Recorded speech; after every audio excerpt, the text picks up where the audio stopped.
Really, this is what I want. So like I was saying, we can't hold out the freaking Navy, right? Because the Navy, they got some pretty cool stuff, man. Right? We got the Seabees, great train robbery. These dudes find a train and a bunch of beer. They get drunk, they steal the train track is broken, they fix the train track, and they still steal the train. The Navy Seabees, the steel workers of the Navy, the freaking welders of the Navy. Let's continue on again. Let's go. We're talking about the great CB train robbery. And when I say they robbed a train, I don't mean they boarded it like Jesse James and stole everybody's valuables. I mean they straight up deboed a train, like the whole thing. And if you don't know who the CBs are, I did a whole video on them, but basically it's the Navy's construction battalion. You can think of them as construction workers with machine guns. They're pretty world-renowned for their ability to build, fight, drink a lot, and overall just not give a duck. I can't swear for the first 30 seconds or I'll get... Only reason why I know this video is because I tried to react to it earlier. I pressed the space bar, which I thought was going to start the video, but it stopped my recording. So I stopped recording and I watched the whole video thinking I'm reacting the whole time. No reaction. Gotta keep moving though, right? Let's go. Get in trouble, duh. So once upon a time in Korea, September 15th, 1950, the United States Marine Corps, accompanied by the 1st Amphibious CB Battalion, would make an amphibious landing in Incheon. And they would immediately begin advancing eastward towards their objective, Seoul. 9 days into this advance, an aerial reconnaissance mission would report back that there were 8 abandoned train locomotives inside of a depot outside of a small town known as Yongdong-po, in between Incheon and Seoul. Needless to say, Uncle Sam wanted these trains because, as I'm sure you can imagine, if you're trying to move an entire army from an amphibious landing site further inland, a train would be pretty fucking handy. But Uncle Sam had no... I hate that I did this earlier. I don't want to keep saying the same stuff over and over again, man. But now I have no commentary. I have nothing to say. We're just sitting here watching a video, right? Some people do that on Twitch, don't they? I guess. Just watch a video. Nobody really says anything. But yeah. He hasn't gotten to the good part yet, though. That's why I ain't got nothing to say. But let's go. No idea how to actually acquire them. So Uncle Sam would make an appointment with the Seabees, because everybody knows the Seabees only perform miracles by appointment. If you don't know, the Seabees build stuff for a living. And if you're good at building stuff, you're good at It's just like the engineers, stuff. right? It's science. It's because of those talents they are world-renowned for their ability to steal shit. I mean, strategically relocating equipment to alternate locations. It's not real steal, right? It's like he said, the strategic transfer of equipment.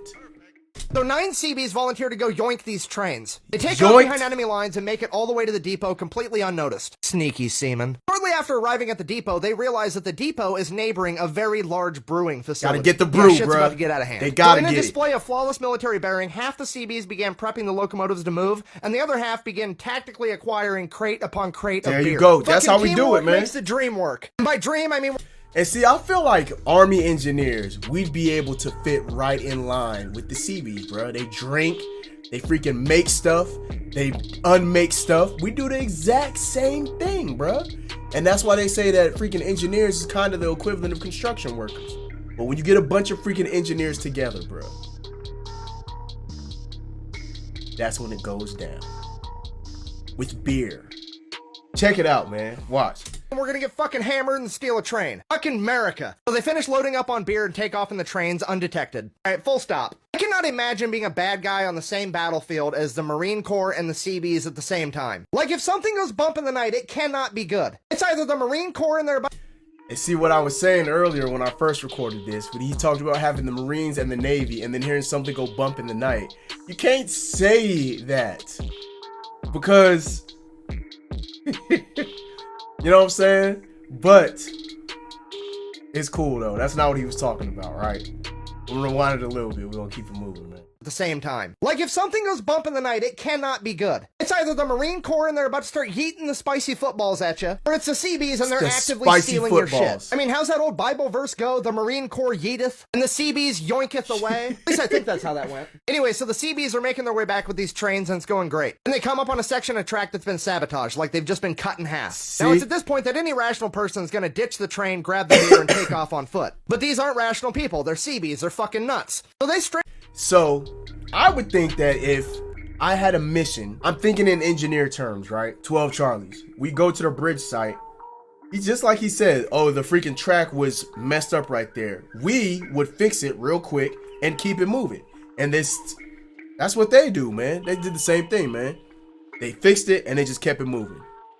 straight up just stop the trains in the middle of enemy territory, get out and repair the train tracks before taking off again. Like, do you understand how psychologically damaging that has to be for the enemy? The Seabees came into your territory, stole your stuff, they your fixed bad it. Guy infrastructure They stole just it so they could steal your shit. That would be like the fire department showing up because your house was on fire, putting the fire out, and then stealing all your shit. Like, you're getting outclassed on a level that's just not even comprehensible. Sir, the Seabees stole our train and all of our booze. I thought I told you to sabotage the tracks so they couldn't do that. We did, sir. They repaired them and then stole it anyways. Shit. Shortly after they you gotta love them for that, man. You gotta love them. They came, they saw, they secured the brew, and then they conquered, right? They moved out. That's how you gotta do it, man. Again, they get ambushed by the North Koreans, which basically turns into a giant game of rock, paper, ambush, I have a fucking train, move. The Seabees just straight up drive right through it. They just so they go continue through, to man. make their They're way not back even to the front worried line. about getting And there was attacked. apparently a miscommunication because nobody told the Marine Corps that the Seabees would be coming through with locomotives. So what do they do? The Marine Corps assumes that the North Koreans are using the trains to launch an attack. So they also begin firing on the Seabees. But then, luckily, the Marines have attention to detail because right as they were about to whip out the bazooka and start blowing up the locomotives, some of the Marines noticed that they were actually Seabees on board and not North Koreans and called for a ceasefire. And at that point, a famous interaction happened where a lower enlisted Marine turned to his commanding officer and said, "Imagine that, sir, there was doggies beyond the front line." Doggies referring to Marines because they're devil dogs, right? To which the commanding officer replied, "Those aren't Marines, it's the damn Seabees again." Now, according to the official documents, all the booze was thrown out because they were scared that it may be poisoned. However, according to the Seabees, it absolutely was not poisoned because they were drinking it the whole time. There you go. In conclusion, the Seabees are world renowned for their ability to build, fight, and given the opportunity, they will absolutely steal your shit at night. Transfer Thank you for equipment. watching. I hope you enjoyed it. Best way to support the channel.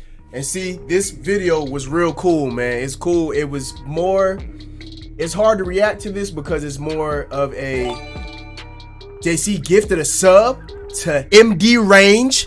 Ho, MD Range 27.